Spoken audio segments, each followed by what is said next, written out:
ఇచ్చినంత టైము సామాన్యులకు ఇయ్యరనుకుంటా. రేవంత్ రెడ్డి గారు బాలకృష్ణ ఫ్యాన్ అనుకుంటా.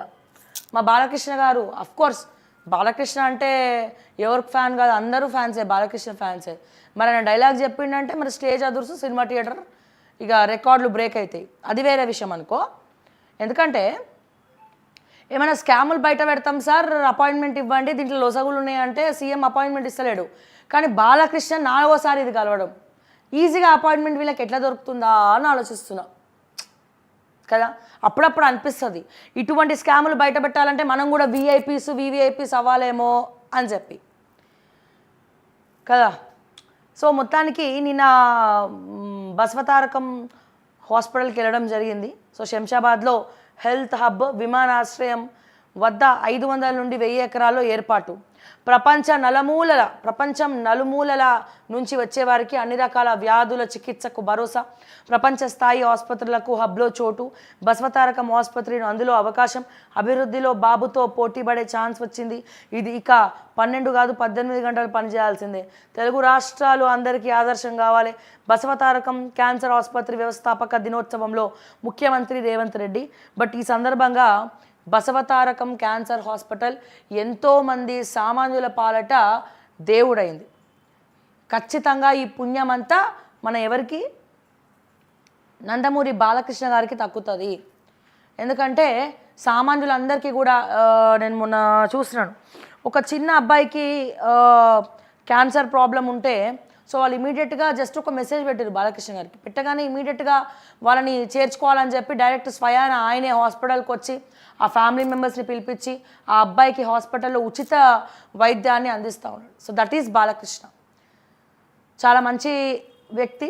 వ్యక్తిగతంగా మనం మాట్లాడుకోవడానికి లేదు, బట్ ఆయన ఈ హాస్పిటల్ ద్వారా ఎంతోమందికి సేవలు అందిస్తూ ఉన్నారు. సో ఈ హాస్పిటల్ బాధ్యతలన్నీ కూడా బాలకృష్ణ గారు తీసుకున్నారు. ఆ తీసుకున్నందుకు చాలా అద్భుతంగా ఆ హాస్పిటల్ని ముందరికి తీసుకెళ్తున్నాడు. ముఖ్యంగా సామాన్యులకి అందుబాటులో ఉంచుతున్నారు చూసారా, అది చాలా గ్రేట్ థింగ్ యాక్చువల్గా. సో ఈ విషయంలో మాత్రం మనం ఖచ్చితంగా శభాష్ బాలకృష్ణ అనాల్సిందే. సో కానీ అదేందో ఈయన కూడా ఫ్యాన్ అనుకుంటారు రేవంత్ రెడ్డి గారు. నేను మళ్ళీ చెప్తా ఉన్నా, సో బాలకృష్ణకి దొరికినంత ఈజీ అపాయింట్మెంట్స్ సామాన్యులకి దొరకదు, అట్లీస్ట్ జర్నలిస్టులకి దొరకదు. అట్లీస్ట్ రేవంత్ రెడ్డి స్కామ్ చేసిండయ్యా చూడండి, వినతి పత్రాలు ఇస్తాం, స్కాన్ ప్రూఫ్స్తో సహా ఇస్తామంటే లేదు. ఇప్పుడు నాకు రిజల్ట్స్ వచ్చినాక అర్థమైంది ఏంటంటే ఈటల రాజేందర్ గెలవడానికి కారణం వీళ్ళే, కాంగ్రెస్ పార్టీ అనేమో. అందుకేనా స్కామ్ పట్టించుకోలే, అందుకేనా దీని గురించి పట్టించుకోలే, అందుకేనా గాలికి వదిలేసారు, ఈటల రాజేందర్ని కాపాడే ప్రయత్నాలు చేసారు, అందుకేనా ఒక ఫేక్ క్యాండిడేట్ని కాంగ్రెస్ నుంచి తీసుకున్నారు అని చెప్పి క్రిస్టల్ క్లియర్గా అర్థమైనాక అప్పుడు నా కళ్ళు మరింత తెరుచుకున్నాయి.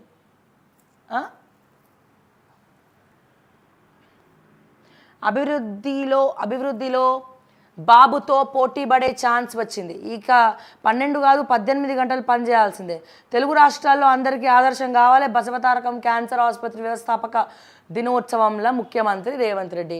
రాష్ట్ర సచివాలయంతో పాటు కమాండ్ కంట్రోల్ సెంటర్లోనూ కూడా ఇకపై సీఎం సమీక్షలు అంట. ఏం చేస్తారు ఈ సమీక్షలతోటి సీఎం గారు?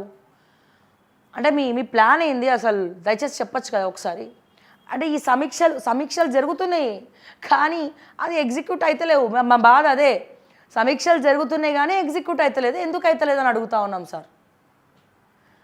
YCP అక్రమాలపై bulldozer. ఏపీలోని తాడేపల్లి ఇరిగేషన్ భూమిలో అనుమతులు లేకుండా చేపట్టిన నిర్మాణం కూల్చివేత.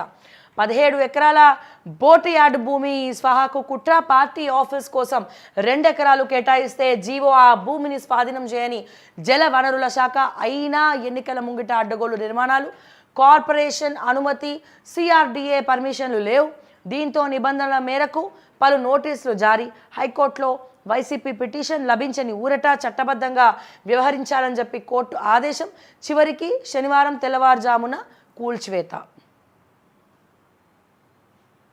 సొంత ఊరిలో జగన్కు షాక్. బిల్లులు అందలేదని చెప్పి క్యాడర్ గగ్గోలు. తోపులాటలో కిటికీ అద్దాలు ధ్వంసం. మాజీ సీఎంగా తొలిసారి కడప జిల్లాకు. కనిపించని వైసీపీ శ్రేణుల హడావిడి. ఏపీ అసెంబ్లీలో ఛానళ్లపై నిషేధం ఎత్తివేత. తొలి సంతకం చేసిన స్పీకర్ అయ్యన్న. ప్రైవేట్ హాస్టళ్లకు జీఎస్టీ మినహాయింపు, రైల్వేలో పలు సేవలపైన జీఎస్టీ రద్దు, పలు ఉత్పత్తులపైన 12% తగ్గింపు, పెట్రోల్ డీజిల్పై రాష్ట్రాలదే నిర్ణయం, జూన్